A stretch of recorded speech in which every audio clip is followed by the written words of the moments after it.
Praise the Lord. ஆண்டவருடைய திருநாமத்திற்கு நான் மகிமை செலுத்துகிறேன். மறுபடியும் தேவ சமூகத்திலே கூடுவதற்கான ஒரு வாய்ப்பை கர்த்தர் கொடுத்தார். நான் மிகுந்த மகிழ்ச்சி உள்ளவனாயிருக்கிறேன். இவ்வளவு பேர்களாக நாம் இணைவதற்கும் தேவன் கிருபை செய்தார்.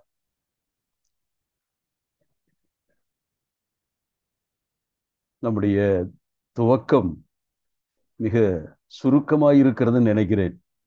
ஆனாலும் இறுதிக்கு வர ஒருவேளை பெருக்கமானவர்கள் கூடுவார்களோ எனக்கு தெரியல. நானும் காலையிலிருந்து இந்த நேரம் வரைக்கும் கர்த்தர் சமூகத்தில் காத்திருந்து கடினமான இந்த வேத பாடங்களை கற்று அதை கர்த்தருடைய பிள்ளைகளுக்கு சொல்ல வேண்டும் என்ற ஆர்வமும் ஆசையும் அதிகமாய் இருப்பதனாலே தான் இவ்விதமாய் இந்த முயற்சிகளை நாம் மேற்கொள்கிறோம். திருச்சபையினுடைய ஆன்மீக வளர்ச்சி கர்த்தருடைய வசனத்தின் மேலுள்ள சபையாருடைய பற்றுதலை சார்ந்திருக்கிறது. தேவ வசனத்தையும் தேவ ஜனத்தையும் தேவனையும் நேசிக்காதவர்கள் சபையில் இருப்பதன் மூலமாக சபை வளர்ச்சி அல்ல தளர்ச்சியை சந்திக்கும். ஆகவே வரும் நாட்களிலே இவ்விதமான கூடுகைகளை நாம் உண்மையாகவே அது பிரயோஜனம் உள்ளதாக கருத்திற்கொண்டு சபையிலே இருக்கக்கூடிய அத்துணை குடும்ப தலைவர்களும் தலைவிகளும் இந்த நேரத்தை கர்த்தருக்காக ஒதுக்கி இந்த கூடுகையிலே கலந்து கொள்ள வேண்டுமாய் மிகுந்த பணிவோடு நான் கேட்டுக்கொள்கிறேன். எனக்கும் ஒரு சோர்வின் ஆவி வந்துவிடக்கூடாது. ஆகவே இதை நான் ஒரு தூண்டுதலாக உங்களை உற்சாகப்படுத்துவதற்காக சொல்லுகிறேன். கர்த்தருடைய நாமத்தை நான் இந்த நாளில் மகிமைப்படுத்துகிறேன். பூர்வ காலங்களில் பங்கு பங்காகவும் வகை வகையாகவும் தீர்க்கதரிசிகள் மூலமாய் தீர்வளம் பெற்றின நம்முடைய தேவனாகி கர்த்தர் இந்த நாளில் தம்முடைய குமாரன் மூலமாக நம்மோடு பேசுகிறார். நாம் கேட்கிற சொற்கள் அது மனிதனுடைய வார்த்தைகள் என்று நினைத்தால் நாம் ஏமாந்து போய்விடுவோம். ஆகவே கர்த்தரே உம்முடைய சத்தத்தை தொனிக்க செய்கிறீர், அதை நாங்கள் கேட்க ஆர்வமாய் கூடியிருக்கிறோம். இந்த தெய்வீக உணர்வோடும் பக்தியோடும் கூட கர்த்தருடைய சமூகத்திலே நாம் காத்திருப்போமாக. எபிரேய நிருபத்தினுடைய 3ஆம் அதிகாரத்தினுடைய பாடங்களை நாம் கற்றுக்கொண்டு வருகிறோம். 3ஆம் அதிகாரம் அது இப்பொழுது நமக்கு ஏறத்தாழ பழக்கமாய் போனது போல இருக்கிறது நம்புகிறேன். 3ஆம் அதிகாரத்தினுடைய முதல் 6 வசனங்கள் அதை நாம் பார்த்தோம். அதனுடைய தீம், அதனுடைய கருப்பொருள் என்னவென்று பார்த்தோம். இயேசுவானவர் மோசேயை விட பெரியவர். மிக எளிமையான ஒரு பாடம்தான். ஆனால் அந்த பாடத்தினுடைய ஆழங்களை நாம் கடந்த நாட்களிலே தொட்டோம். Jesus greater than Moses in the house of God, இதுதான் நாம் கற்றுக்கொண்ட பாடம். ஆகவே 1 முதல் 6 வரைக்கும் இயேசு கிறிஸ்துவானவர் யார் என்பதை யூத மக்களுக்கு, எபிரேய விசுவாசிகளுக்கு பவுல் ஞாபகப்படுத்தினார். இந்த 1 முதல் 6 வரை மோசே பெரியவர் என்று சொன்னோம். அப்பொழுது நான் ஒரு வார்த்தையை குறிப்பிட்டு சொன்னேன். அவர் எங்கே பெரியவராயிருந்தார்? அவர் வீட்டிலே, அந்த வீடு என்ற சொல் அதிகமாய் வந்ததினாலே இயேசு கிறிஸ்துவானவர் இன்றைக்கு தேவனுடைய வீட்டிலே அவர் பரமாதிகாரியாய் இருக்கிறார். மோசே தற்கால கூடாரத்திலே அல்லது இஸ்ரவேல் ஜனங்களுக்குள்ளே அவர் உண்மையாய் பணிவிடை செய்தார். ஆனால் நம்முடைய கர்த்தராகிய இயேசு கிறிஸ்துவானவர் நித்தியமான நிலையான பரம வீட்டிலே இன்றும் நமக்காக பரிந்து பேசுகிறார். அவருக்கு சொந்தமான வீடு எது என்று பார்த்தால் பரலோகமே.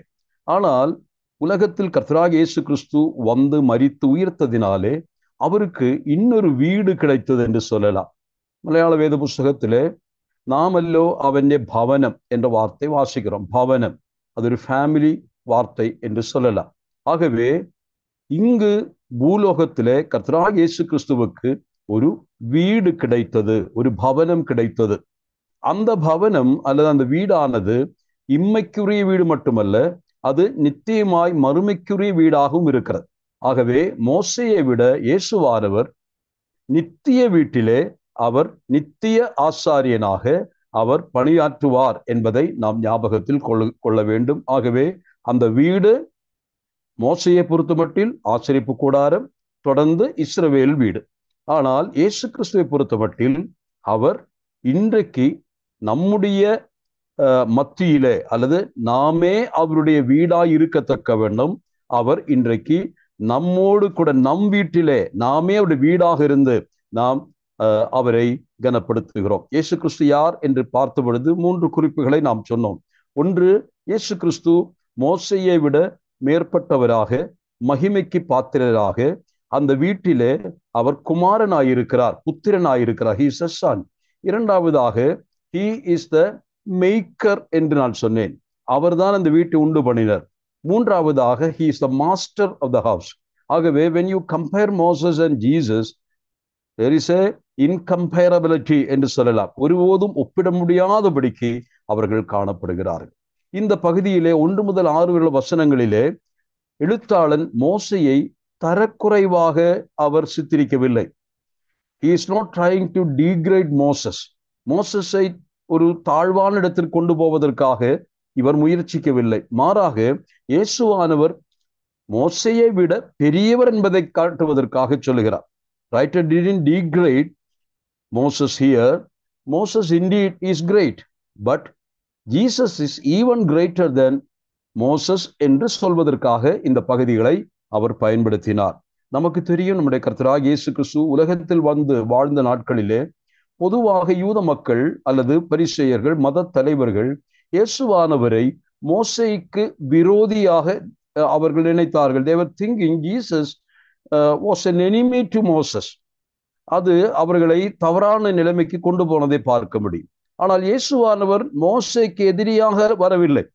மாறாக அவருக்கு ஏற்ற நண்பனாய் வந்தார். அவர் சொல்லி வைத்ததை நிறைவேற்றுகிறவராய் வந்தார். அவ்விதமாக மோசேயானவர் இயேசு கிறிஸ்துவை விட எந்த அளவிற்கு குறைவானவர் என்று சொல்வதற்கல்ல, இயேசு கிறிஸ்துவானவர் மோசேயை விட நிறைவானவர், மேலானவர் என்று சொல்வதற்காகத்தான் இந்த பகுதியை அவர் பயன்படுத்தினார் என்பதை ஞாபகத்திலே கொள்ளுங்கள். மோசே என்ன, யார் என்று கேட்டால் 3 வார்த்தைகளிலே 3 முக்கியமான வார்த்தைகள் மோசேக்கு பயன்படுத்தலாம். ஒன்று, இஸ்ரவேல் மக்கள் மோசேயை நினைக்கும் பொழுதெல்லாம் அவர்களுடைய மத்தியிலே காணப்பட்ட மகா தீர்க்கதரிசி என்ற உணர்வு அவர்களுக்கு இருந்தது. அவருடைய வாழ்க்கை வரலாறு முடியும் இடத்திலே, அதாவது உபாகமம் 34ஆம் அதிகாரம் 10 முதல் 12 வசனங்களிலே மோசேயை குறித்துள்ள ஒரு பிரீஃப் ஹிஸ்டரி அங்கு சொல்லப்படுகிறதை நாம் பார்க்கிறோம். அந்த பிரீஃப் ஹிஸ்டரியை நீங்கள் படித்தால் உங்களுக்கு நன்றாக தெரியும் மோசே எவ்வளவு மேன்மையானவர் என்பதை குறித்து. அவ்விதமாக மோசேயை பொறுத்தமட்டில் இஸ்ரவேல் மக்கள் அவரை பார்க்கும் பொழுதெல்லாம் எல்லா தீர்க்கதரிசிகளுக்கும் மேல் தீர்க்கதரிசி அந்த ஒரு பொசிஷனில் அவர் வைத்திருந்தார். இரண்டாவதாக, மோசே அவர்கள் கனப்படுத்துவதற்கு காரணம் அடிமைப்பட்டு கடந்த தங்களுடைய இனத்தவர்களை மீட்டு ரட்சித்த ஒரு விடுதலை நாயகன் என்று அவரை குறித்து சொல்வார்கள். ஆகவே தங்களுடைய முற்பிதாக்கள் அடிமைகளாய் இருந்தார்கள். இப்பொழுது நாங்கள் விடுதலை பெற்றதற்கு காரணம் மோசே எங்கள் மத்தியிலே தேவனால் அனுப்பப்பட்ட ஒரு விடுதலையாளர், ஒரு விடுவிக்கிறவராய் இருந்தார். He was a liberator என்ற முறையிலே அவர் பார்க்கிறார். He was a prophet. அது அவரை மிகப்பெரிய கனத்திற்கு கொண்டு போகிறது. அடுத்ததாக, ஜனத்தை விடுவித்தவர் என்ற முறையிலே அது அதைவிட அவரை கவனத்துக்குரியவராகவும் மாற்றுகிறதை நீங்கள் பார்க்க முடியும். ஆனால் அடுத்ததாக அவர்கள் மோசையை மதிப்பதற்கு என்ன காரணம் என்று கேட்டால், இஸ்ரவேல் மக்களுக்கு அவருடைய அடிப்படை சட்ட புத்தகத்தை கம்போஸ் பண்ணவர் அல்லது உருவாக்கி கொடுத்தவர் மோசே என்பதை நாம் அறிந்திருக்கிறோம். இன்றைக்கு நாம் அம்பேத்கர் என்று சொல்லுகிற அந்த மகத்தான மனிதனை நினைவு கூறுகிறோம். காரணம், அவர் மட்டும் தேசத்திற்காக ஒரு கான்ஸ்டிடியூஷன், அரசியல் சாசனத்தை எழுதி கொடாவிடில் இந்திய தேசம் எப்படி இருந்திருக்கும் என்று யோசிக்கலாம். ஆகவேதான் இன்றைக்கு நாம் அந்த தேச அரசியல் சாசனத்தை எழுதி கொடுத்தவரை நாம் கனப்படுத்துகிறோம். அதை போல இஸ்ரவேல் மக்கள் தங்களுடைய தேச பிதாவாக அல்லது தேசத்தினுடைய சட்ட புத்தகத்தை எழுதி கொடுத்தவர் என்ற நிலைமையிலே அவரை கனப்படுத்துவதை பார்க்க முடியும். காரணம், அந்த நியாயப்பிரமாண புஸ்தகம் அவருடைய வாழ்க்கையிலே அடிப்படையாய் காணப்பட்டதை நீங்கள் பார்க்க முடியும். காரணம், சமூகவியல், அதை போல அரசியல், அதை போல சமயவியல், அல்லது நான் சொல்ல வேண்டுமானால் சோஷியல் பொலிட்டிக்கல் அண்ட் ரிலீஜியஸ் அடிப்படையிலான அநேக சட்ட திட்டங்களை மோசே கொடுக்கிறார். ஆனால் இது மோசே கொடுத்ததாக நாம் சொல்வதல்ல. தேவனிடத்திலே சென்று அவரிடத்தினின்று ஜனங்களுக்கான இந்த பிரமாணத்தை வாங்கி கொடுத்தார். இது மோசேயை ஒரு உன்னதமான இடத்திற்கு உயர்த்துகிறதை பார்க்க முடியும். ஆகவே இஸ்ரவேல் மக்களுடைய பார்வையிலே மோசே மிக மேலானவர். ஒன்று மகாதீர்க்கதரிசி, இரண்டாவதாக லிபரேட்டர், மூன்றாவதாக நான் சொன்னது ஒரு mediator. He stood between man and God. இதனாலே அவ்விதமாய் தேவனிடத்தில் இருந்த தெய்வீக சட்ட புத்தகத்தை இஸ்ரவேல் மக்களுக்கு வாங்கி கொடுத்தார். ஆகவேதான் இன்றைக்கு கூட இஸ்ரவேல் மக்களுடைய வாழ்வாதாரம் அல்லது அடிப்படை ஆதாரமாயிருப்பது வேத புத்தகம் அல்லது அவருடைய பழைய ஏற்பாட்டு ஆகமங்கள் என்பதை நாம் அறிந்திருக்கிறோம். இது மோசே அவர்களுக்கு கொடுத்ததாக அவர்கள் நம்புகிறதுனாலே எல்லா வகையிலும் மோசே அவர்களுக்கு மேன்மையானது. ஆனால் எழுத்தாளன் இங்க என்ன சொன்னார்? நான் வாசித்த வசனத்திலே 3ஆம் அதிகாரத்தினுடைய 3ஆம் வசனத்திலே கடைசி பாகத்திலே, அதுபோல மோசையை பார்க்கிலும் இவர் அதிக மகிமைக்கு பாத்திரராய் இருக்கிறார். தொடர்ந்து 6ஆம் வசனத்துக்கு வரும் பொழுதும் கிறிஸ்துவோ அவருடைய வீட்டிற்கு மேற்பட்டவரான குமாரனாக உண்மையுள்ளவராயிருக்கிறார் என்று அதை சொல்லி முடிக்கிறார். அப்போ இந்த 2 வசனங்களின் மூலமாக இயேசுவை மோசேயை விட உயர்த்துகிறார். ஆனால் நான் இங்கே இயேசு என்ற சொல்லை பயன்படுத்தினதை நீங்கள் கவனித்து இருக்கிறார். ஆனால் உண்மையாகவே எழுத்தாளன் இந்த பகுதியிலே இயேசு என்ற சொல்லை பயன்படுத்தவில்லை.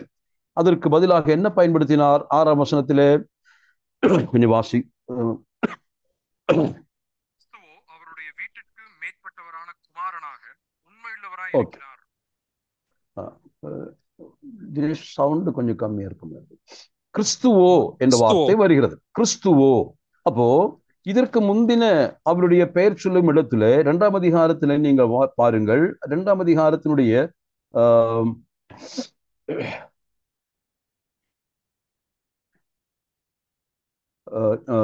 9ஆம் வசனம். 9ஆம் வசனத்துல என்ன வார்த்தை, அவருக்கு என்ன பெயர் சூட்டப்படுகிறது? தேவனுடைய கிருபையினால் ஒவ்வொருவருக்காகவும் மரணத்தை ருசிமார்க்கும்படி தேவதூதரிலும் சற்று சிறியவராக்கப்பட்டிருந்த இயேசு. அங்கே இயேசு என்ற சொல் பயன்படுத்தப்பட்டது.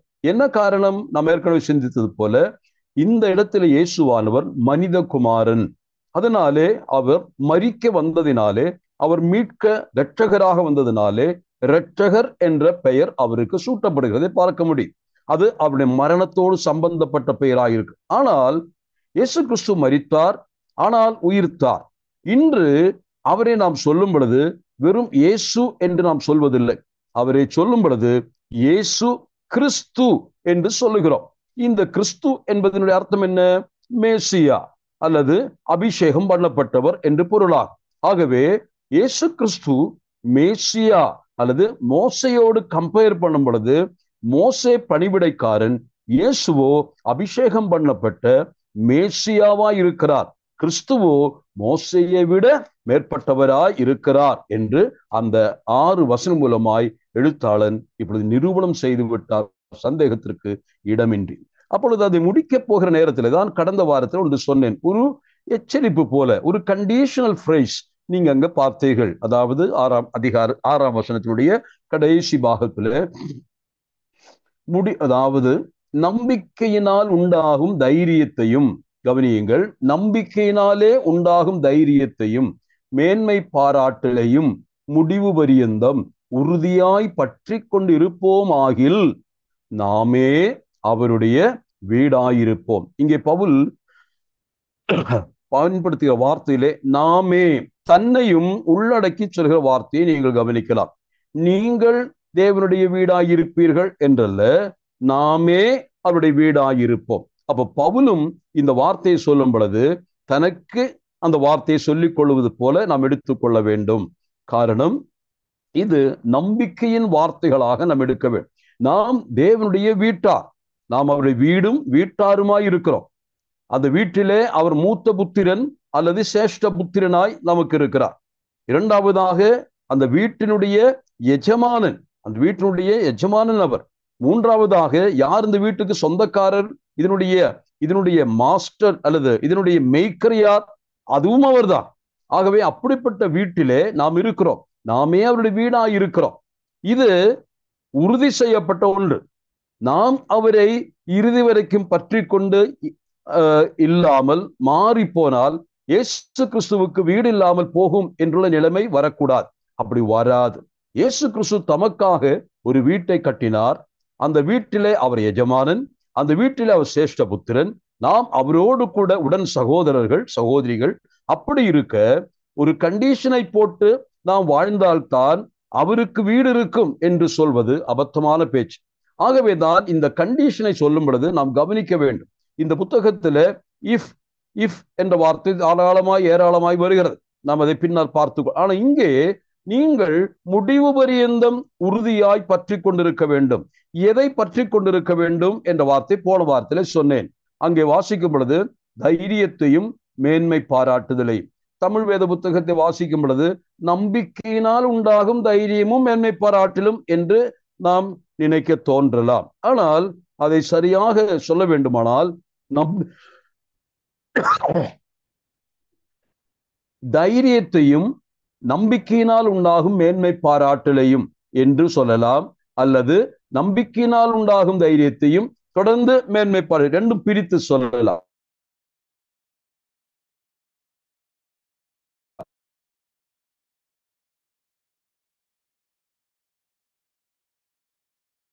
ஆனால் இப்பொழுது நாம் 6ஆம் அதிகாரத்தின் கடைசி வாசகம், പ്രത്യാശയുടെ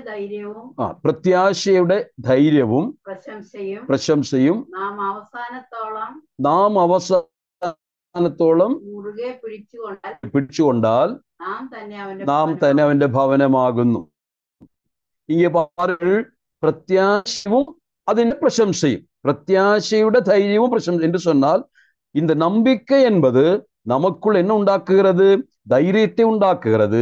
அதை போல நாம் ரிஜாய்சிங், அதாவது எதிர்பார்த்தலின் மூலமாக உண்டாகக்கூடிய ஒரு அகமகிழ்வு அது ஏற்படுத்துகிறது என்று சொல்லுகிறார். அப்போ இந்த இடத்துல ஏற்கனவே கான்பிடன்ஸ், தைரியம் என்ற சொல்லை குறித்து நான் உங்களுக்கு ஞாபகப்படுத்தினேன். பரேஷியா என்ற வார்த்தையின் மூலமாக அந்த தைரியத்தை நீங்கள் ஒருபோதும் விட்டுவிடக்கூடாது. அது மிகுந்த பலனுக்கு ஏதுவானது என்பதை ஞாபகப்படுத்தினேன்.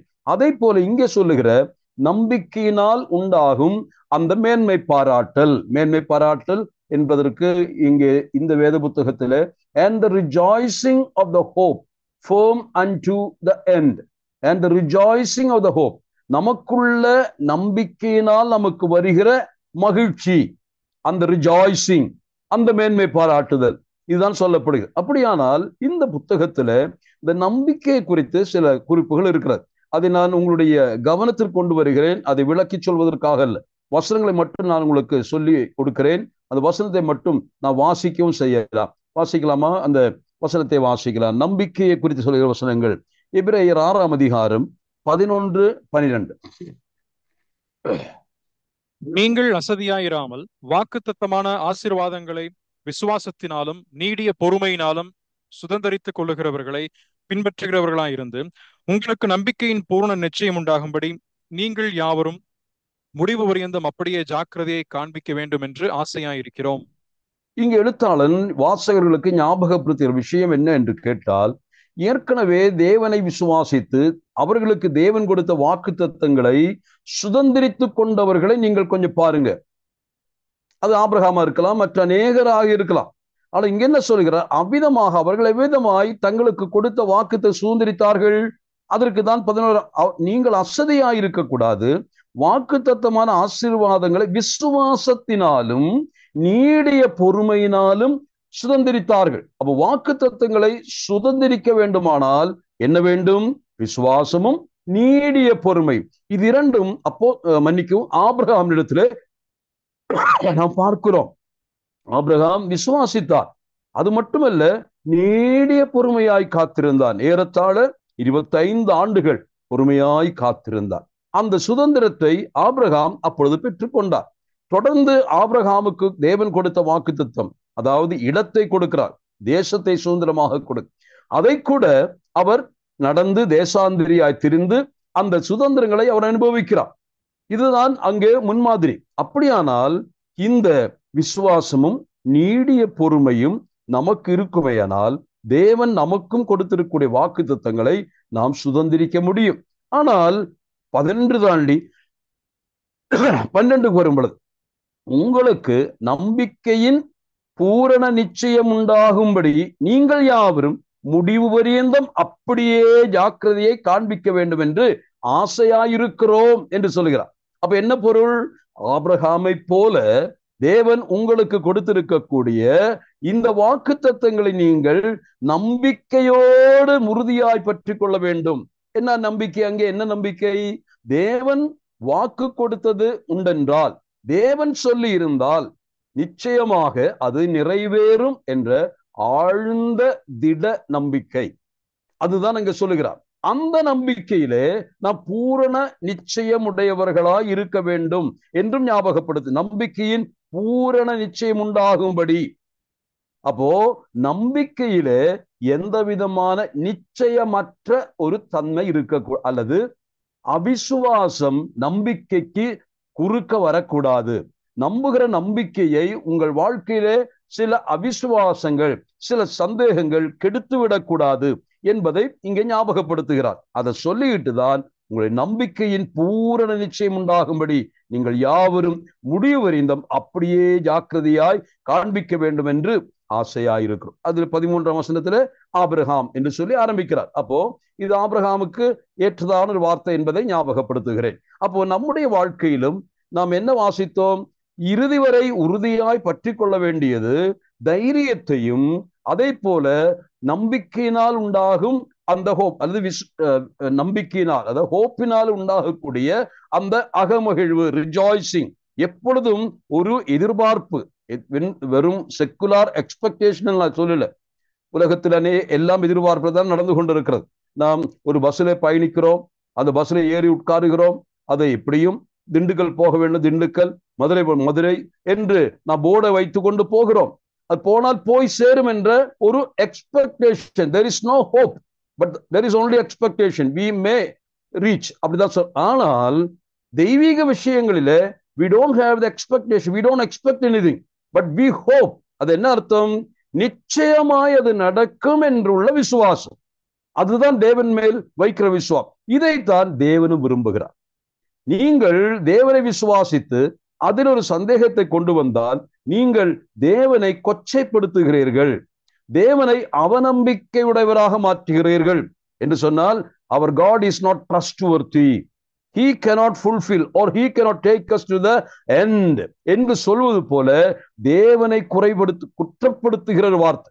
தேவனை நம்புகிறேன், ஆனா அவரு எப்படி அது கொண்டு போய் சொன்னது செய்வாரா என்று சொன்னால், you are distrusting God, you are doubting God, in a way you are making him shameful.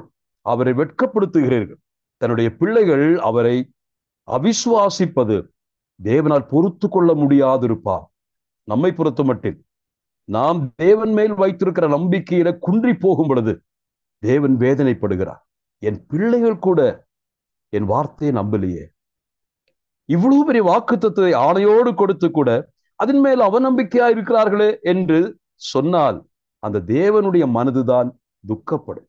அதனால நான் அடிக்கடி சொல்வேன், distrusting God is the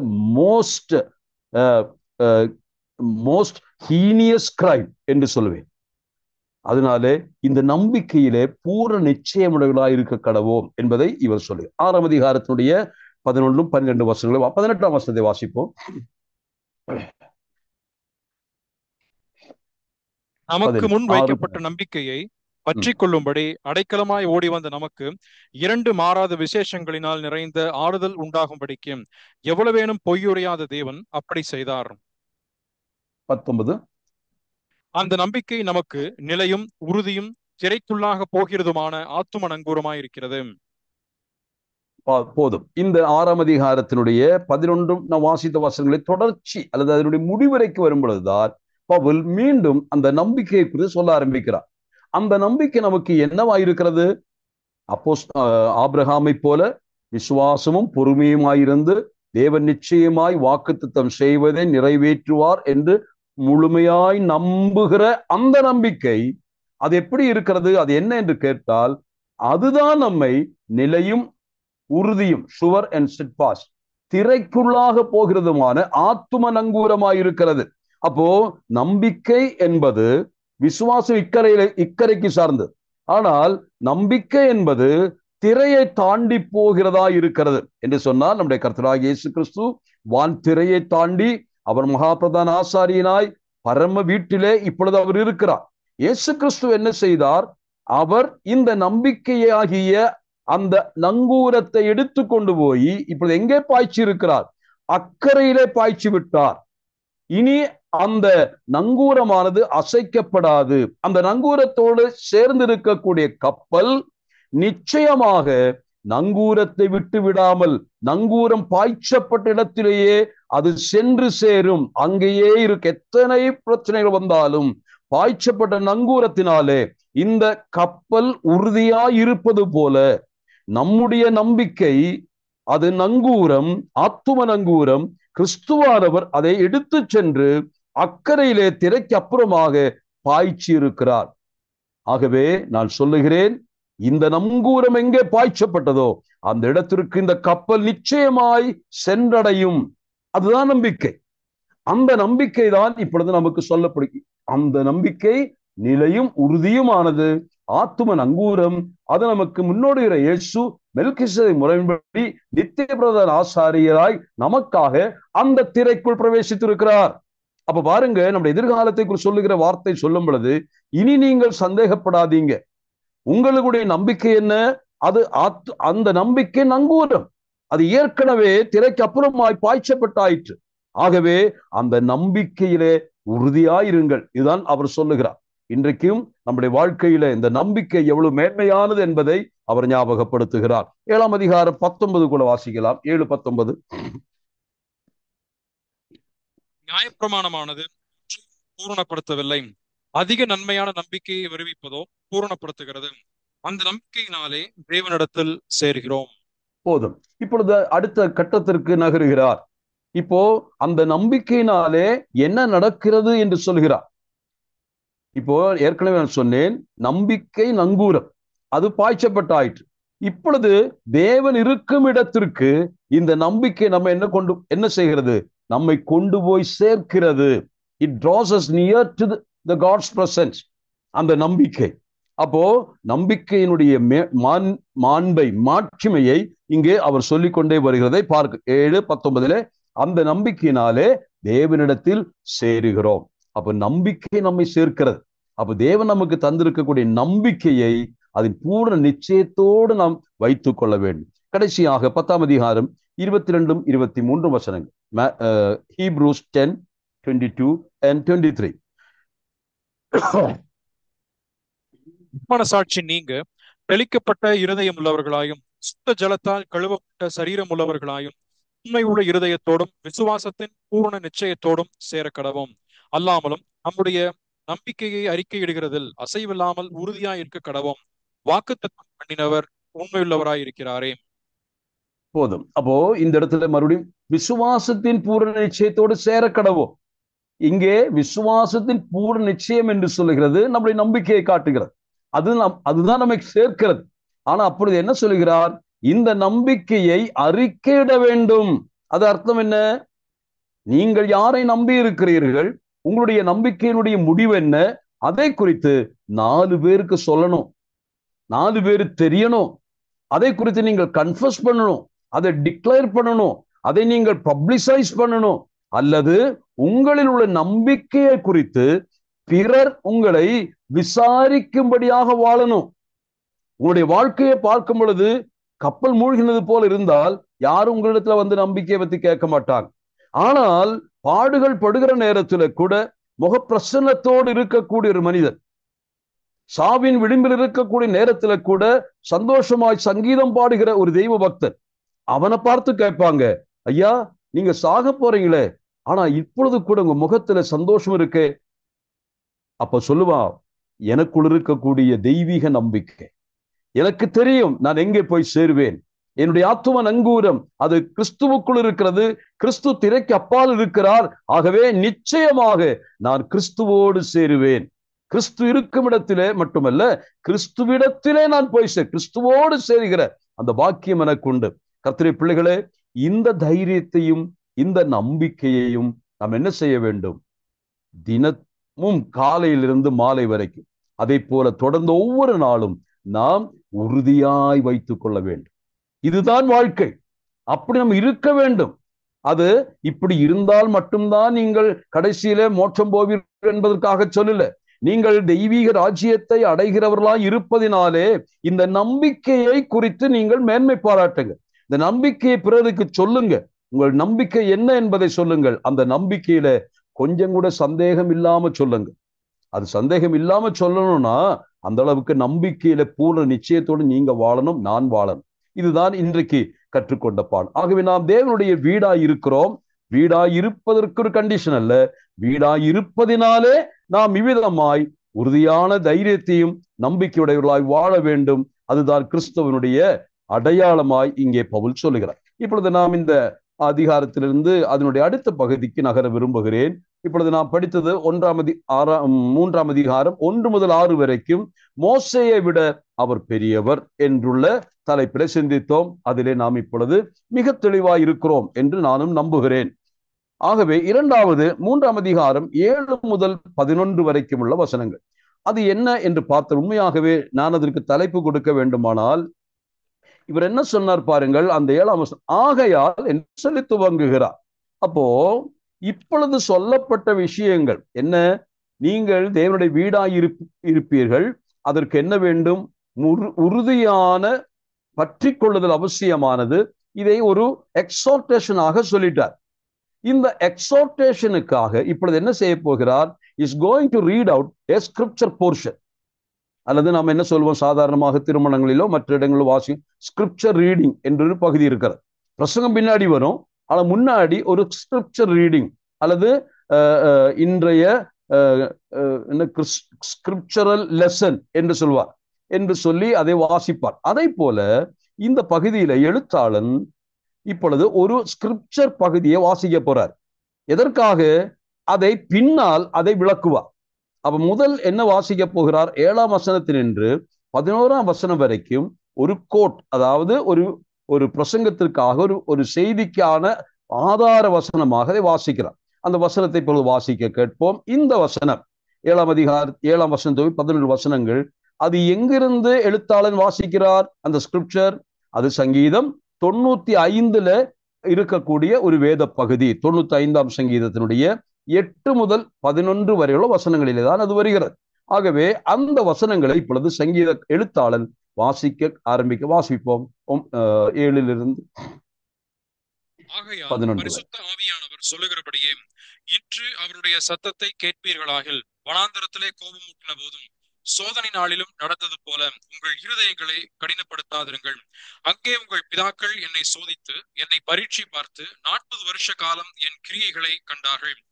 ஆதலால் நான் அந்த சந்ததியை ஆலோசித்து அவர்கள் எப்பொழுதும் வழுவி போகிற இருதயமுள்ள ஜனம் என்றும் என்னுடைய வழிகளை அறியாதவர்கள் என்றும் சொல்லி என்னுடைய இளைப்பாறுதலில் அவர்கள் பிரவேசிப்பதில்லை என்று என்னுடைய கோபத்திலே ஆணையிட்டேன் என்றார்.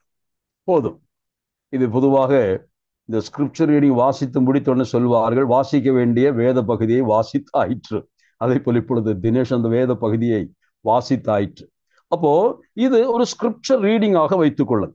இந்த வசனத்தை வாசித்து விட்டு இதை எதற்காக சொல்லுகிறார்? ஆகையால் என்று சொல்லி ஆரம்பிப்பதனாலே இந்த பகுதியை வைத்துக்கொண்டு அவர் ஏதோ ஜனத்திற்கு சொல்ல விரும்புகிறார். அது நின்று ஒரு எக்ஸ்போசிஷனை கொடுக்க விரும்புகிறார், அல்லது ஒரு எக்ஸால்டேஷன், ஒரு புத்திமதியை சொல்ல விரும்புகிறார், அல்லது ஒருவேளை ஒரு எச்சரிப்பை கொடுக்க விரும்புகிறார் என்ற அர்த்தத்திலே எடுத்துக்கொள்ளலாம். ஆகவே 3, 7, 12 வரைக்கும் உள்ள ஸ்கிரிப்சர் ரீடிங் முடித்துட்டு 3, 12 முதல் 19 வரைக்கும் உள்ள பகுதிக்கு நாம் என்ன தலைப்பு கொடுக்கலாம் என்று கேட்டால், exaltation and explanation of warning என்றும் சொல்லலாம். இந்த 3 பகுதிகளாக இந்த அதிகாரத்தை பிரிச்சுட்டோம். 1 முதல் 6 வரைக்கும் மோசேயை விட பெரியவராய் இருக்கிற தேவகுமாரன் அல்லது கிறிஸ்து என்பதை பார்த்தோம். 2வதாக வேத பகுதி வாசிக்கப்பட்டது. மத்திய பாகத்தில் கர்த்தருடைய வசனம் வாசிக்கப்பட்டிருக்கிறது. இனி அந்த வசனத்தை வைத்துக்கொண்டு ஒரு பிரசங்கத்தை கேட்க போகிறோம். அதுதான் இதனுடைய 12 முதல் 19 வரையுள்ள வசனங்கள். அதில் 13ஆம் வசனத்தை வாசித்தால் அந்த பகுதி நான் சொன்னதற்கு சரியாக இருக்கும் என்று நம்புகிறேன். 13ஆம் வசனத்திலே பாருங்கள், உங்களில் ஒருவனாகிலும் பாவத்தின் வஞ்சனையினாலே கடினப்பட்டு போகாதபடிக்கு இன்று எண்ணப்படும் அளவும் நாடோறும் ஒருவருக்கொருவர் புத்தி சொல்லுங்கள். அப்போ இந்த வசனத்தை வாசித்து விட்டு இந்த வேத பாகத்தை வைத்து விளக்கி கொண்டு எழுத்தாளர் சொல்லுகிறார், இந்த வசனத்தை வைத்துக் கொண்டு நீங்கள் ஒருவருக்கொருவர் புத்தி சொல்ல வேண்டும் என்று அவரிடத்திலே கேட்டுக்கொள்கிறார். ஆங்கிலத்திலே அதை எப்படி வாசிக்கிறோம்? 13ஆம் வசனத்திலே பட் எக்ஸார்ட் ஒன் another டெய்லி என்று சொல்லுகிறார். இதுதான். அப்ப இந்த பகுதியை நீங்கள் கவனிப்பதற்காக நான் சொல்லுகிறேன். வேத வசனத்தை வாசிக்க கேட்டோம். அந்த வேத வசனத்தை வைத்துக் கொண்டுள்ள அந்த விளக்க உரை அல்லது புத்திமதியை நாம் கேட்கணும் என்பதற்காக இதை சொன்னேன். இப்பொழுது இந்த பகுதியை கொஞ்சம் பார்க்கலாம். அதாவது 95ஆம் சங்கீதத்தினுடைய எத்தனாவது வசனத்திலிருந்து நாம் அதை 8 முதல் 11 வரை வசனங்கள் தான் இங்கே மேற்கோள் காட்டப்படும். இந்த சங்கீதம் 95ஆம் சங்கீதம் இங்கே மேற்கோள் காட்டப்படுவதற்குள்ள காரணம் நமக்கு நன்றாக தெரியும். என்ன காரணம் பாருங்கள். அது துவங்கும் பொழுதே அந்த சங்கீதத்தின் முகப்பிலே இன்று அவருடைய சத்தத்தை கேட்பீர்களாகில் என்று சொல்லுகிறார். அப்படியானால் எழுத்தாளனுடைய மனதில் என்ன கிடக்கிறது? கர்த்தர் இன்றும் பேசிக் கொண்டிருக்கிறார், பேசுகிறவருக்கு செவி கொடுங்கள் என்று சொல்வதற்காக இதை சொல்ல ஆரம்பிக்கிறார். அதனால தான் இந்த வேத பாகத்தையே அவர் எடுத்து ஆரம்பிக்கும் பொழுது இன்று ஆகையால் பரிசுத்த ஆவி சொல்லுகிறபடியே என்று சொல்லிட்டு இன்று என்று துவங்குகிறார். அப்போ இந்த வேத பாகத்தை சொல்வதற்கு காரணம் என் மனதில் இன்றைக்கு வந்த சிந்தனை, God still speaks. தேவனுக்கு இன்றும் நம்மோடு பேசுவதற்கு செய்தி உண்டு. Voice of God still heard even today. இன்று today is the day என்று சொல்வது போல அவர் எப்போ பேசினார் நமக்கு நன்றாக தெரியும். 95ஆம் சங்கீதத்தினுடைய அந்த பகுதிக்கு செல்லும் பொழுது இந்த 95ஆம் சங்கீதத்தை யார் எழுதினார் என்று நமக்கு அங்கே தெரியுமா? அது தெரியாது. ஆனால் யார் எழுதினார் என்பதை இதே சங்கீத எழுத்தாளன் 4ஆம் அதிகாரத்துல 7ஆம் வசனம் சொல்லுகிறார். கவனியுங்கள், கொஞ்சம் படிங்க. இந்த சங்கீதம் அங்கே சொல்லப்படல யார் எழுதிச்சுன்னு, ஆனா இங்கே சொல்லுகிறதை பாருங்கள். இன்று அவருடைய சத்தத்தை கேட்பீர்களாகில் உங்கள் இருதயங்களை கடினப்படுத்தாதிருங்கள் என்று வெகு காலத்துக்கு பின்பு தாவீதின் சங்கீதத்திலே சொல்லியிருக்கிறபடி இன்று என்று சொல்வதனாலே இன்னும் ஒரு நாளை வைத்திருக்கிறார். எவ்வளவு அழகாக இருக்குது பாருங்கள். தாவீது எழுதினார் என்று சொல்லுகிறார். வெகு காலத்திற்கு பின்பு. அது எதை காட்டுகிறது? இந்த வெகு காலத்திற்கு பின்பு என்று சொன்னால் எந்த காலத்தில் இது சொல்லப்பட்டது? அப்ப தாவீதுக்கு முன்னமே இந்த வார்த்தை சொல்லப்பட்டிருக்கிறது. 95ஆம் சங்கீதத்திலே சொல்லப்படுகிற வார்த்தை எப்பொழுது தேவன் சொன்னார் நமக்கு நன்றாக தெரியும். அந்த சங்கீதத்தில் வருகிற வார்த்தை அது ஆதியிலேயே சொல்லப்பட்ட வார்த்தை. இஸ்ரவேல் மக்கள் அவர்கள் வனாந்தரத்தினின்று பாலும் தேனும் ஓடுகிற தேசத்திற்கு புறப்பட்டு போக 4ஆம் அதிகாரத்தில் விளக்கம் பார்க்கலாம். அப்போ அவர்கள் அவநம்பிக்கையோடு கூட வனாந்தரத்திலே நாளொரு வண்ணம் பொழுதொரு மேனியுமாக செத்து மடிகிற நேரத்திலே ஏன் அவர்கள் மரிக்கிறார்கள்? எண்ணாகமம் மரணத்தினுடைய எண்ணிக்கை என்று சொல்லலாம். அப்ப எண்ணாக புத்தகத்திலே மிரியாம் சாகிறாள், ஆரோன் சாகிறார். அதை போல கடைசியாக பார்க்கும்பொழுது உபாகம் புத்தகத்திற்கு வருகிற அந்த பகுதியிலே மோசையும் அடிந்து விடுகிறார், அதுவும் அதே வனாந்தரத்துல. அப்ப மரணம் அவர்களுக்கு இயல்பாக வரவில்லை. அவர்கள் நினைத்திருக்கலாம், லட்சக்கணக்கான மக்கள், ஒருவேளை நான் அன்றைக்கு ஒரு முறை சொன்னது ஞாபகம் இருக்கு நினைக்கிறேன், ஒரு நாள் குறைந்தது 40 பேராகிலும் சாக வேண்டும். அப்படி செத்தால்தான் 6 லட்சம் பேர்கள் புறப்பட்டார்களே, அவர்கள் செத்திருப்பார்கள். ஆகவே இந்த 40 பேருடைய சவம் அந்த மண்ணிலே விழுந்து கொண்டிருக்கிறது.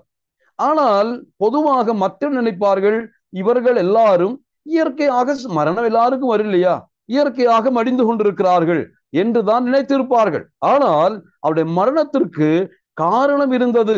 அது யாருக்கும் தெரியாது, ஆனால் ஆண்டவருக்கு தெரியும். ஏன் இன்றைக்கு இந்த வீட்டிலே சாவு வந்தது? அவர்கள் சொல்வார்கள், அவருக்கு ஒரு வியாதி வந்துச்சு, பலவீனமா படுத்திருந்தாரு, கடைசியில அவர் இறந்து விட்டார், அது இயற்கையாக என்றுதான் நினைத்து அடக்கம் பண்ணினார்கள். ஆனால் பரலோகத்தின் கணக்கின்படி அங்கே மரணம் நடந்தது இயற்கையான மரணம் அல்ல, தண்டனையினுடைய மரணமாக இருந்தது. அவருடைய அவிசுவாசத்தினால் வந்த, அந்த கீழ்ப்படியாமையினால் வந்த, கடின இதயத்தினால் வந்த தண்டனையினுடைய சாவு என்பதை அவர்களுக்கு தெரிந்ததோ தெரியலையோ, ஒருவேளை பக்கத்து வீட்டாருக்கு தெரிந்தோ தெரியலையோ, ஆண்டவர் அதை குறித்து வைத்தார். அதனால தான் சொல்லுகிறார், இந்த 6 லட்சம் மக்கள் புறப்பட்டவர்கள் இருக்கிறார்களே, அதோடு எத்தனை பேர்கள் ஸ்திரீகள் பிள்ளை நமக்கு தெரியாது. ஆனால் இந்த 6 லட்சம் பேர்களும் ஒன்று குறையாமல் 2 பேர் தவிர அத்துணை பேர்களும் இந்த மண்ணில், இந்த வனாந்தர மண்ணிலே மடிந்து போக வேண்டும். அப்ப சொன்னதுதான் அந்த வார்த்தை. என்ன சொன்னார் தெரியுமா? இவர்கள் தன்னுடைய இதய கடினத்தினாலே அவர்கள் என்னுடைய இளைப்பாறுதலுக்குள் பிரவேசிக்க மாட்டார்கள். தேவன் அவர்களுக்கு கொடுத்த பாலும் தேனும் ஓடுகிற தேசம், அந்த இளைப்பாறுதலின் தேசம். இது பரதேசம், அது இளைப்பாறுதலின் தேசம். ஆனால் தேவன் அவர்களை இளைப்பாறுதலுக்குள்ளாக அழைத்து கொண்டு போகிறார். அடிமை வீடு, எப்பொழுதும் வேலையும் அடிமை ஊழியங்களும், அங்கே அதிகமான வேதனைகள். ஆனால் அதினின்று விடுவித்தார். இந்த 40 வருஷ பயணத்திலே என்ன அவர்கள் கற்றுக்கொண்டார்கள்? 2 காரியம் அவர்களுக்கு நன்றாய் கற்றுக்கொள்ள கொடுக்கப்பட்டது. ஒன்று, அவர்களை வழிநடத்துகிற தெய்வம் யார்? அவர்களுடைய தெய்வத்தை அவர்கள் சரியாக புரிந்து கொண்டார்கள். அந்த என்னை அறியும்படியாக உபாகமத்திலே வாசிக்கிறோம். தேவனை அவர்கள் அறிய வேண்டும் என்பதற்காக 40 வருஷம் அவர்களை அந்த மரண பாதையில் வழி நடத்தினார். 2, அவர்கள் யார் என்று அவர்களுக்கு தெரியணும். அவர்கள் கலக குணம் உள்ளவர்கள், வணங்கா கழுத்துள்ளவர்கள், கடின இதயம் உள்ளவர்கள், அவர்கள் உண்மையாகவே தேவனுக்கு விரோதமாய் பகைஞர்கள் என்பதை அவர்களே புரியணும். அதற்காகத்தான் 40 வருஷ தீர்க்க பயணம் அவர்கள் மேற்கொண்டார்கள். அப்பொழுது கர்த்தர் சொன்ன வார்த்தை, இந்த ஜனம் ஒருபோதும் என் இளைப்பாறுதலுக்குள் பிரவேசிக்க மாட்டார். அப்போ இது எப்ப சொல்லப்பட்டது நமக்கு நன்றாக தெரியும். மோசையின் காலத்துல சொல்லப்பட்ட வார்த்தை. ஆனால் தாவீது வாழ்ந்த காலத்துல வெகு காலத்திற்கு பின் என்று சொல்கிறார். அதாவது மோசையின் காலத்தில் என்று தாவீது வாழ்ந்த காலத்தின் இடைவெளி என்ன? பொதுவாக நமக்கு ஒரு கணக்கு போட்டா சொல்ல முடியலையா? மோசே எந்த வருஷத்துல? BC 1500 என்று சொல்லுங்க. BC 1000. தாவீது BC 1000 இல்லையா? ஒரு அளவுக்கு அந்த மாதிரி தான் சொல்லணும். அப்ப 500 ஆண்டுகள் இடைவெளி, 5 தலைமுறை அல்லது 5 நூற்றாண்டுகள் என்று சொல்லலாம். அப்போ மோசையின் காலத்திலே கர்த்தர் சொன்ன வார்த்தையை தாவீது இங்க என்ன செய்கிறார்? மீண்டும் தாவீதின் தலைமுறைக்கு சொல்லுகிறார். தாவீதின் நாட்களில் வாழ்ந்த தலைமுறைக்கு அன்று நம் பிதாக்கள் தேவனுடைய சத்தத்தை கேட்டார்கள், ஆனால் கீழ்ப்படியவில்லை. அவிசுவாசம் உள்ள பொல்லாத இதயத்தின் நிமித்தமாக அவர்கள் வாக்குத்த தேசமாகிய இளைப்பார் தேசம் பிரவேசிக்கல. அவர்கள் மடிந்து போனார்கள். மறுபடியும் தாவீது மூலமாக கர்த்தர் பேசுகிறார். தாவீதின் காலத்துல இன்றும் கர்த்தர் அன்றைக்கு பேசினாரு தாவீது. இன்று கர்த்தர் பேசுவார். இன்றும் கர்த்தர் விரும்புகிறார் தன்னுடைய ஜனம் இளைப்பாறுதலுக்குள் பிரவேசிக்க. இது கர்த்தருடைய விருப்பம். அப்ப தாவீதின் காலத்திலையும் வெகு காலத்திலும் தாவீது. இப்போ எபிரேய நிருபத்தை எழுதுகிற இந்த காலகட்டத்துல எழுத்தாளர் அதையே மறுபடியும் கோட் பண்ணுகிறார். இன்று என்று சொல்வது அவர் சொல்லுகிறார், இது இந்த நாள், இன்றைக்கு அல்லது இனியுள்ள காலகட்டத்திற்கும் பொருந்தும் என்று சொல்லுகிறார். கடந்த காலம், மத்திய காலம், இப்பொழுது இருக்கக்கூடிய காலத்திலும் இன்று என்று சொல்லுகிற ஒரு சொல் வருகிறது என்று சொன்னால், கர்த்தர் எவ்வளவு தயை பெருத்தவர், எவ்வளவு கிருபை உள்ளவர். இன்று நம்மோடு பேசுகிறார். நம்முடைய ஆன்மீக வாழ்க்கையில நாம் அடைய வேண்டிய இலக்கை அடைந்திருக்கிறோமா? அல்லது குறைந்தபட்சம் அடைவதற்கான ஒரு முயற்சியை நாம் மேற்கொள்கிறோமோ? ஏதோ கிறிஸ்தவர்களாய் நாம் மாறிவிட்டோம், ஆகவே கிறிஸ்துவ சடங்காச்சாரங்களை செய்துவிட்டு பொழுதை கழித்துவிட்டு போகிறவர்களாய் அநேக சமயங்களிலே நாம் காணப்படுகிறோம். ஆனால் கர்த்தர் நம்மை குறித்து எதிர்பார்க்கக்கூடிய பூரணத்திற்குள்ளாக, அந்த நிறைவுக்குள்ளாக, கிறிஸ்தவ வாழ்க்கையினுடைய எல்லையை அல்லது எல்லைக்குள் போவதற்கு, அந்த வனாந்தரத்தை தாண்டி பாலும் தேனும் ஓடுகிற யோர்தானை தாண்டி போகிற அனுபவத்திற்கு வர வேண்டும். அங்கே இளைப்பாறுதல் என்று சொன்னால், அந்த இளைப்பாறுதலுக்குள் பிரவேசிப்பதற்கு இன்னும் ஆண்டவர் சாவகாசத்தை வைத்திருக்கிறார். இதுதான் இங்கே சொல்லு. அப்ப இந்த எபிரேய விசுவாசிகளை பொறுத்தமட்டில் அவர்கள் என்ன செய்து கொண்டிருக்கிறார்கள்? அன்றைக்கும் பிதாக்கள் கேட்டார்கள், தாவீதின் காலத்தில் வாழ்ந்த மக்கள் கேட்டார்கள். இப்பொழுது எபிரேய விசுவாசிகள் இன்றைக்கும் அதுதான் கர்த்தர் சொல்லுகிறார். இன்னும் நீ என்ன செய்யல? நீ திரும்பி போகிறாய். பாலும் தேனும் ஓடுகிற தேசத்திற்கு உன்னை யோசுவா அழைத்து கொண்டது போல இன்றைக்கு இயேசுவானவர் உன்னை பாலும் தேனும் ஓடுகிற அந்த இளைப்பாறுதலின் தேசத்திற்கு அழைத்து கொண்டு போகிறார். ஆனா நீ என்ன செய்யற? அவரை பிடிச்ச கையை விட்டுட்டு இப்பொழுது பின்வாங்கி போயிட்டு இருக்க. ஆனா இன்றைக்கு உனக்கு ஒரு வாய்ப்பு இருக்கிறது. இன்றைக்கு நீ சத்தத்தை கேட்டால் மறுபடியும் உனக்கு ஒரு இளைப்பாறுதலை கர்த்தர் கொடுப்பார். இதுதான் இன்றைய செய்தி. அப்போ இந்த 7ஆம் வசனத்திலிருந்து 11ஆம் வசனம் வரைக்கும் நாம் வாசித்ததின்படியாக அது ஒரு சங்கீதத்தினுடைய பாகமாய் தாவீது எழுதின சங்கீதம் என்று இந்த பகுதி மூலமாய் நாம் புரிந்து கொண்டோம். ஆகவே 3 காலங்களுக்கு ஏற்றபடியா அதை விளக்கிறேன். ஒன்று மோசையின் காலத்தில் கொடுக்கப்பட்ட செய்தி, இரண்டாவது தாவீதின் காலத்தில் கொடுக்கப்பட்ட செய்தி, இப்பொழுது பவுலடிகளின் காலத்திலே முதல் அப்போஸ்தலர் காலகட்டத்திலே கொடுக்கப்பட்ட செய்தி. இந்த செய்தி இன்றைக்கு நமக்கும் பொருந்தும். இன்று என்று சொல்வதனாலே இன்னொரு நாள் இருக்கிறது என்பதை ஞாபகப்படுத்துகிறதாக இங்கே சொல்லுகிறார். இந்த அடிப்படையிலே கர்த்தருடைய பிள்ளைகளே, ஒரு கிறிஸ்தவ வாழ்க்கையினுடைய நிறைவுக்குள்ளாக நாம் பிரவேசிக்க இன்று நம்மை ஒப்புக் கொடுப்போமா? அல்லது நம்முடைய இதயம் எப்படி இருக்கிறது என்று இங்கே சொல்கிறார். இந்த பகுதியில நான் ஏற்கனவே சொன்னேன், இதயத்தை குறித்துள்ள ஒரு 4 வார்த்தைகள் இங்கே சொல்லுகிறார். இது சங்கீத புத்தகத்தில் இருக்கிறது தான். ஆனால் இங்கே அவர் மறுபடியும் அதை மேற்கோள் காட்டி சொல்லுகிறதை நீங்கள் வாசிக்கலாம். அந்த 8ஆம் வசனத்திலே நீங்கள் பார்த்தால் கடைசி பாகத்திலே, உங்கள் இருதயங்களை கடினப்படுத்தாதிருங்கள், do not harden your heart என்று சொல்லுகிறார். அடுத்ததாக நீங்கள் பார்த்தால் 10ஆம் வசனத்திலே நீங்கள் பார்க்கும் பொழுது, அவர்கள் எப்பொழுதும் வழுவி போகிற இருதயமுள்ள ஜனம், வழுவி போகிறவர்கள் என்ற வார்த்தையை பாருங்கள். they do always err in their heart. இதயத்திலே தவறு செய்கிறவர்கள், இதயத்திற்குள் தவறு செய்கிறவர்கள், they do always err, எப்பொழுதும் இதயத்திலே தவறு செய்கிறவர்கள் என்று சொல்கிறார். 12ஆம் வசனத்திலே நீங்கள் வாசித்தால் 12உடைய ஜீவன தேவனை விட்டு விலகுவதற்கு ஏதுவான அவிசுவாசம் உள்ள பொல்லாத இருதயம், an evil heart of unbelief in departing from the living God. இது அவருடைய இதயத்தினுடைய நிலைமையை சொல்லுகிறார். கடைசியாக மறுபடியும் 15ஆம் வசனத்தில் கூட அந்த வருகிறது, இன்று அவருடைய சத்தத்தை கேட்பீர்களாகில் கோபமூட்டுதலின் நடந்தது போல உங்கள் இருதயங்களை கடினப்படுத்தாது, do not harden your heart.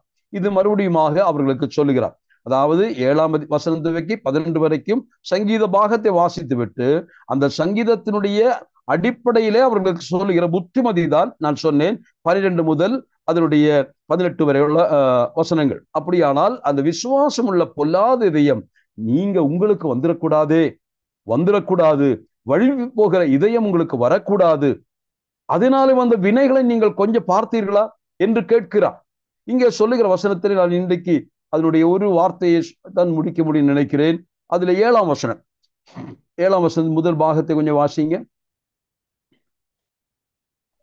பரிசுத்த ஆவியானவர் சொல்லுகிறபடியே போதும். அந்த வார்த்தையை நாம் அது கொஞ்சம் கவனமாய் பார்ப்போம். ஆகையால் பரிசுத்த ஆவியானவர் சொல்லுகிறபடியே என்று பரிசுத்த ஆவியானவர் சொல்லுகிறபடியே, இது தாவீது சொல்வதாக 4:7 சொன்னார். ஆனால் இங்கே சொல்லும் பொழுது என்ன சொல்லுகிறார்? இது பரிசுத்த ஆவியினாலே சொல்லப்பட்ட வார்த்தை என்று சொல்லுகிறார். பரிசுத்த ஆவியானவர் சொல்லுகிறபடியே. இந்த இடத்துல எழுத்தாளன் ஒரு வித்தியாசமான நிலைமையில தான் இந்த நிருபத்தை எழுதும் பொழுது சில ஸ்டேட்மெண்ட்ஸ் அவர் கொடுப்பதை பார்க்க முடியும். மற்ற அநேக நிருபங்களை எழுதுகிற பவுலும் அதே போல மற்றவர்களும் வேத வார்த்தைகளின்படியாக என்று சொல்வதை பார்க்க முடியும். ஆனால் இங்கே இந்த எழுத்தாளனுக்கு ஒரு வித்தியாசமான பாவனை, ஒரு பாணி இருக்கிறத நீங்கள் பார்க்கலாம். இங்க என்ன, ஆகையால் பரிசுத்த ஆவியானவர் சொல்லுகிறபடியே. அதற்கு இன்னொரு வசனத்தை கூட நான் உங்களுக்கு வாசித்து காண்பிக்கிறேன். 9:8 கொஞ்சம் படிங்க. கொஞ்சம், அதாவது அவர் அந்த தேவ வார்த்தைகளை சொல்வதற்கு ஜனங்களிடத்திலே பேசும் பொழுது நான் சொல்லுகிறேன் அல்லது தீர்க்கதரிசியாகிய தாவீது சொல்ல என்று சொல்லாமல் சொல்லுகிற வார்த்தையை கொஞ்சம் கவனிங்க. 9:8. அதனாலே முதலாம் கூடாரம் நிற்கும் அளவும் பரிசுத்த ஸ்தலத்திற்கு போகிற மார்க்கம் இன்னும் வெளிப்படவில்லை என்று பரிசுத்த ஆவியானவர் தெரியப்படுத்தி இருக்கிறார். பரிசுத்த ஆவியானவர் தெரியப்படுத்துகிறார். கவனித்தீர்களா? இங்கும் பரிசுத்த ஆவியானவர் சொல்லுகிறபடியே, சொல்லுகிறபடி என்ற வார்த்தை சொன்னார். அந்த 9 வாசித்த பொழுதும் பரிசுத்த ஆவியானவர் தெரிவிக்கிறார். 10:15 கூட பார்க்கலாமா? 10:15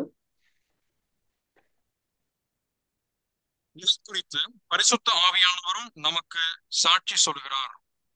பரிசுத்த ஆவியானவர் சாட்சி சொல்லுகிறார். அப்போ இந்த எழுத்தாளன் ஏதாகிலும் ஒரு வேத பாகத்தை விளக்கி சொல்லும் பொழுது அந்த வேதமாகம் அந்த வேதத்தின் வார்த்தைகளை அவர் சொல்லும்போது இது பரிசுத்தாவியானவருடைய வார்த்தை, அது பரிசுத்தாவியானவர் சொல்லுகிறார் என்று சொல்கிறதை நீங்கள் கவனிக்கலாம்.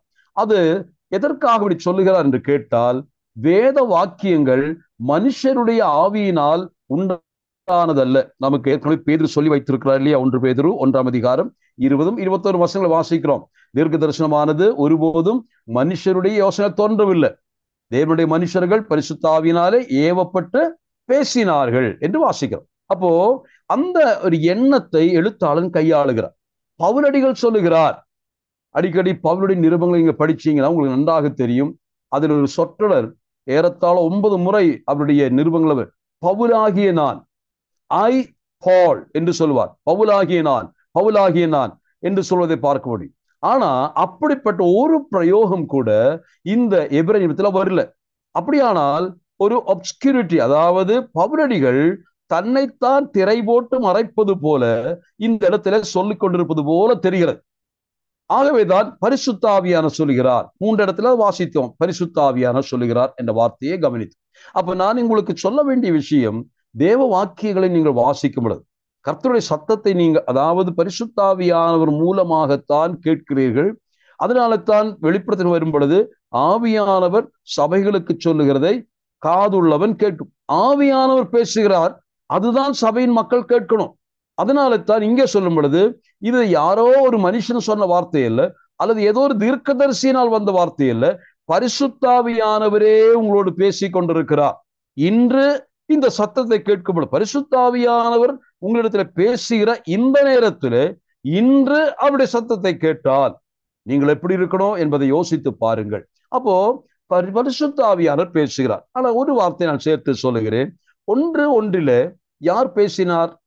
1ஆம் அதிகாரம் 1-2 வசனம் வாசித்தால் நமக்கு நன்றாக தெரியும். கடைசி நாட்களில் நம்ம நிற்கவும் வாசிக்கிற வசனம், தீர்க்கதரிசிகள் மூலமாய் பிதாக்களுக்கு திருவுளம் பற்றின தேவன். அப்போ முதல் யார் பேசினார்? தேவன், பிதாவாகிய தேவன் திருவுளம் பற்றினார். The voice of the Father was heard in the beginning. அப்போ பிதாக்களுக்கு திருவுளம் பற்றினது, அவர்கள் கேட்டது பிதாவாகிய தேவனுடைய சத்தம் என்பதை பார்க்க முடியும். அடுத்ததாக 2-3 பாருங்கள். கர்த்தர் மூலமாய் அறிவிக்கப்பட்டு, போதும், கர்த்தர் மூலமாய். This is the voice of the Son.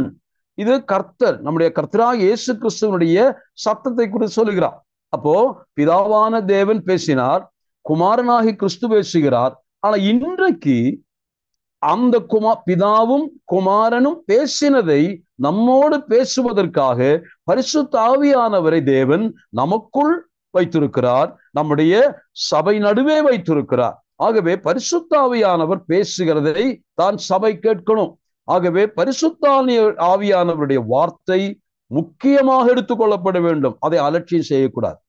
தேவாவியானவர் உங்களிடத்தில் பேசும் பொழுது அது ஒருவேளை ஒரு வசன வாசிப்பின் மூலமாக இருக்கலாம், அல்லது இன்னொருவருடைய ஆலோசனை கேட்கும் போதாக இருக்கலாம், அல்லது ஒரு பெரிய பிரசங்கம் கேட்கிற நேரத்திலாக இருக்கலாம். எதுவாக இருக்கட்டும், பரிசுத்தாவியானவருடைய சத்தத்தை நீங்கள் கேட்டால் அதை அலட்சியம் செய்யாதிருங்கள். தேவன் கிருபையால் உங்களோடு கூட பேசுகிறார். உங்களிடத்திலும் பேசுவதற்கு தேவன் கிருபையாயிருக்கிறார். ஆவியானவர் நம்மோடு பேசுவதற்கு அவர் ஆசையாயிருக்கிறார். அவர் அதற்கு உண்மையாகவே ஆயத்தமாயிருக்கிறார். இதை நாம் சொல்லுவதற்கு காரணம், வேத புத்தகத்தை ஒரு வசனத்தை நீங்க வாசிக்கும்போது, ஒரு ஒரு கட்டளையை வாசிக்கும்போது, ஒரு இன்ஸ்ட்ரக்ஷனை வாசிக்கும்போது, ஒரு புத்திமதியை நீங்க பார்க்கும்போது உடனே நீங்க எடுக்கணும், பிதா குமாரன் பரிசுத்த ஆவியானவருடைய வார்த்தை அது, மூவரும் இணைந்து பேசுகிற சத்தம் அது. அந்த சத்தத்தை நான் அலட்சியம் செய்தால், தேவனுடைய கட்டளையை மீறினால் எவ்வளவு பெரிய ஆபத்து என்பதை யோசிப்பதற்காக இந்த வார்த்தையை சொன்னேன்.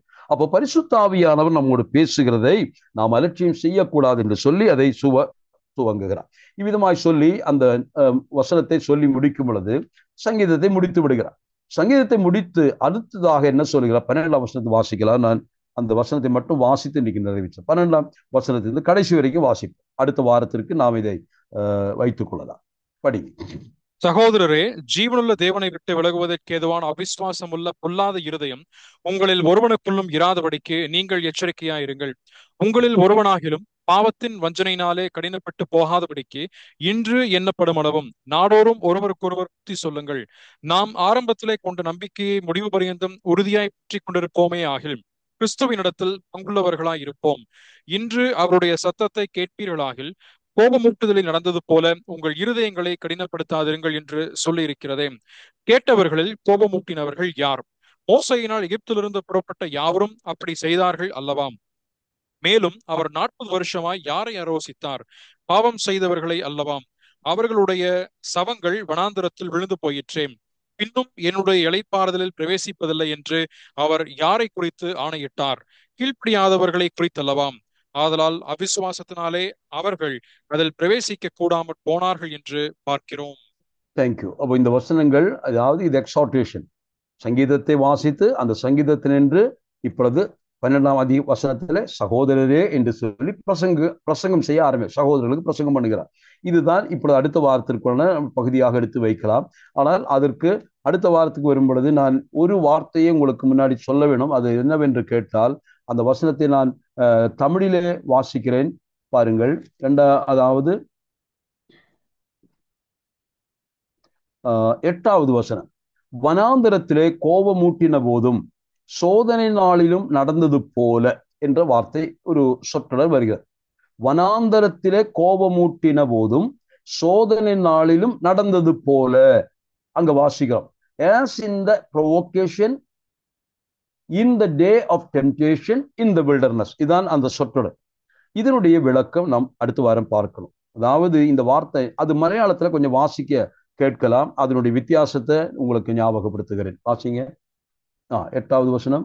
ഇന്ന് നിങ്ങൾ അവന്റെ ശബ്ദം കേൾക്കുന്നുവെങ്കിൽ இன்று நீங்கள் அவருடைய சத்தத்தை கேட்பீரானால் മരുഭൂമിയിൽ വെച്ച് പരീക്ഷാ ദിവസത്തിലെ മത്സരത്തിൽ എന്ന പോലെ നിങ്ങളുടെ ഹൃദയം കഠിനമാക്കരുത്. അവിടെ വെച്ച് നിങ്ങളുടെ പിതാക്കന്മാർ എന്നെ പരീക്ഷിച്ച് 40 ആണ്ട് എന്റെ പ്രവൃത്തികളെ കണ്ടിട്ടും എന്നെ ശോധന ചെയ്തു. അതുകൊണ്ട് എനിക്ക് ആ തലമുറയോട് നീരസമുണ്ടായി. இந்த இடத்துல இந்த 2 வார்த்தை மட்டும் நான் உங்களுக்கு சொல்லி இன்னைக்கு நிறைவேற்ற நேரமாயிற்று. அந்த இடத்துல வனாந்தரத்திலே கோபமூட்டின போதும் சோதனை நாளில் நடந்தது போலும். இந்த 2 சொற்களை கவனி. கோபமூட்டுதல், ப்ரொவோகேஷன், சோதனை நாளில் என்று சொல்வது டெம்டேஷன் அல்லது டெஸ்டிங். இந்த 2 வார்த்தை தான் சொல்லுகிறேன். இதனுடைய இது என்ன? இது எந்த நாளில் நடந்தது? இதனுடைய விளக்கம் என்ன? அது நான் பார்க்கணும்.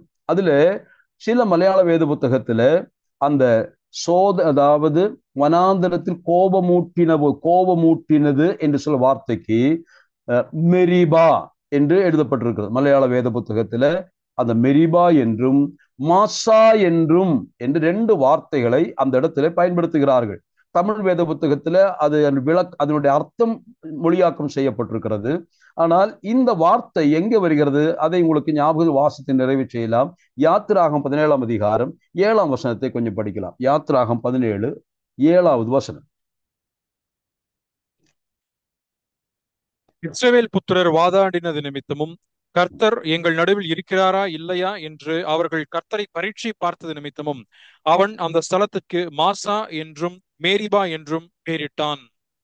அந்த வார்த்தை இருக்கிறது, மாசா மெரிபா. அந்த வார்த்தையை தான் இங்கு 8ஆம் வசனத்திலே எழுத்தாளன் கோட் பண்ணுகிறார். அப்போ பரீட்சை நாள், கோபமூட்டின நாள், 2 வார்த்தை. ஒன்று கோபமூட்டு, day of provocation and the day of testing God.